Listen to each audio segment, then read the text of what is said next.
Yun, so ito mga lods, susubukan natin i-pair. Ito ang ating Harpactira SP Golden Black. So ito yung ating young adult female nandito sa taas. Yan, medyo nagano siya dito ng inahon niya ng inahon. Yung mga substrate sa kanyang enclosure. So ayan may mga sapot pa. So try natin mga lods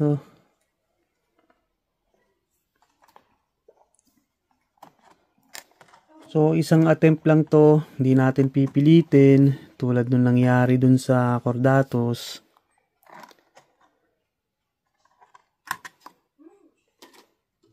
So yan, ito yung ating mature male.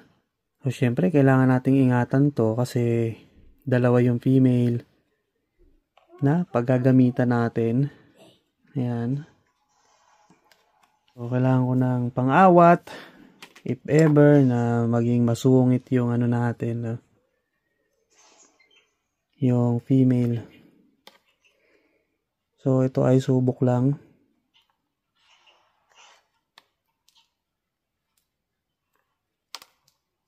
Yun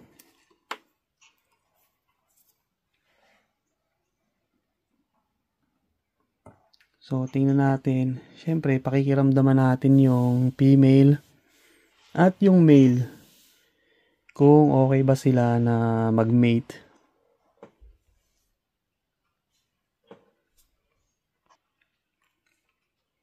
So, ayan, nagtatapping na yung male. So, ayan kita nyo, nagtatapping yung male natin. Yun nagbabibrate siya.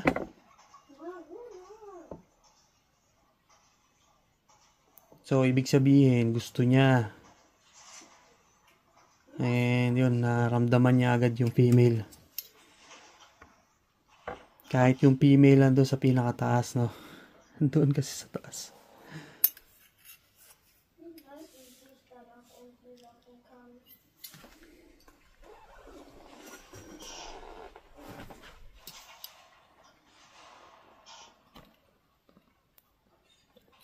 Yan, umakyat kasi yung female kanina, nandyan siya sa baba.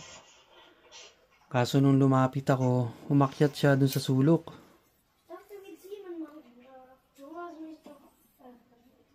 So ayan, kita nyo nagbabibrate yung male natin. So yung female yung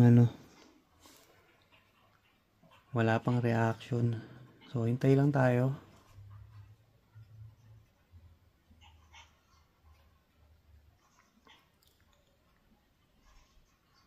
So, bali yung female natin is young adult. Virgin na virgin pa. Yung next female na paggagamitan natin yung pinakananay na itong nitong female.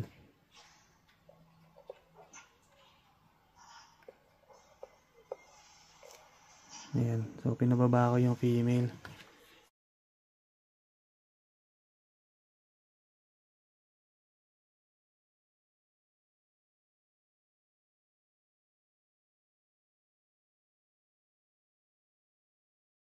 So, ayun mga lods. Ayos. Medyo pumapayag yung female natin. And ayun. Pasok agad yung male.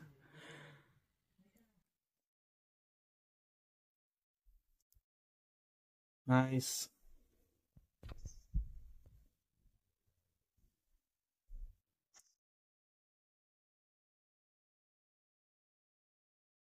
So, yung female po ay busog, Baka sabihin ginutom ko na naman. Busog po yan.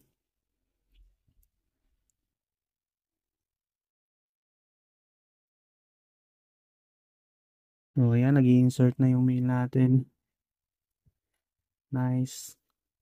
So, yung next na female na gagamitan natin ito, male na to is mas malaki pa. Halos doble yung size ng female na to. Kasi nanay niya yun. So, mas matanda yun. Matandang gulang talaga.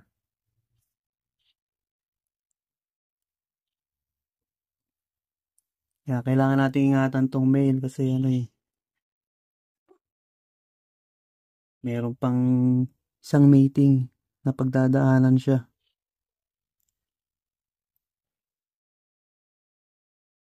So, mabait naman yung female.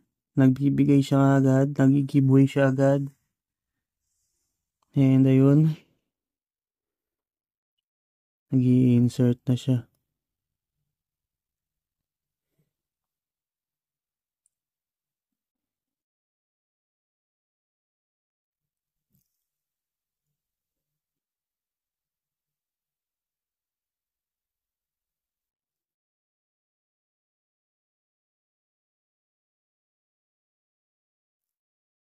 So, yun, hindi lang masyadong makita dun sa natin, yung view natin ay hindi gaano makita kung paano nag-i-insert yung mail. Pero mukhang tapos na siya, mga lods.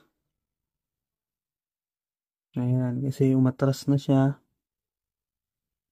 And siguro nag-iisip na lang siya paano i-escape. So, ayun, tapos na. Nice. Kunin ko na lang siya. Ito. So, ayan. Ilabas na natin. Baka ilabas pa to ng iba.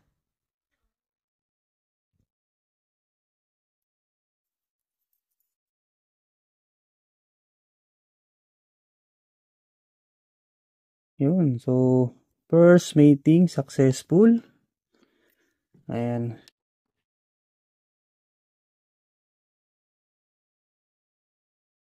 Nice. Oops. Oh. Pumasok ulit.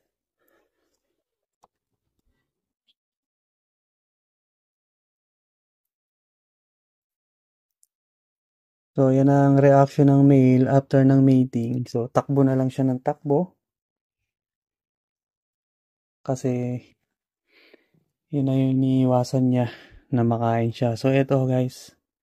Mga loads yan, kinamay ko na.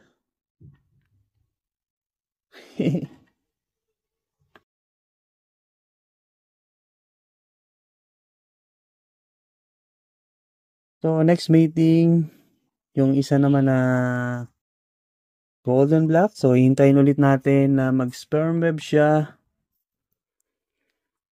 para sure na ma-fertilize niya yung mga eggs ng ating mga females. So, yun. Kulit nito, inilalabas yung mga substrate niya. Nice. So, ito yung female natin, mga lods. Sobrang ganda. Batang-bata yan. Yan. Pakita ko din sa inyo mamayang konti yung next female natin. At ito na nga yung second female natin, mga lods. Yan o. So, yan yun. Yung pinakananay ng lahat ng mga Harpactira SP Golden Black ko. Yan. Ganda o. And yung size niya, mga lods, ay doble. Doble nung first Golden Black natin na minate kanina. Yan. So, sobrang ganda.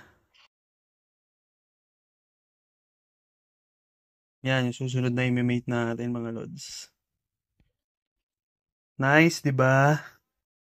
So, yun lang. Abangan nyo yung second pairing natin netong Harpactira SP Golden Black. So, yun lang, mga lods, and bye-bye and God bless you all.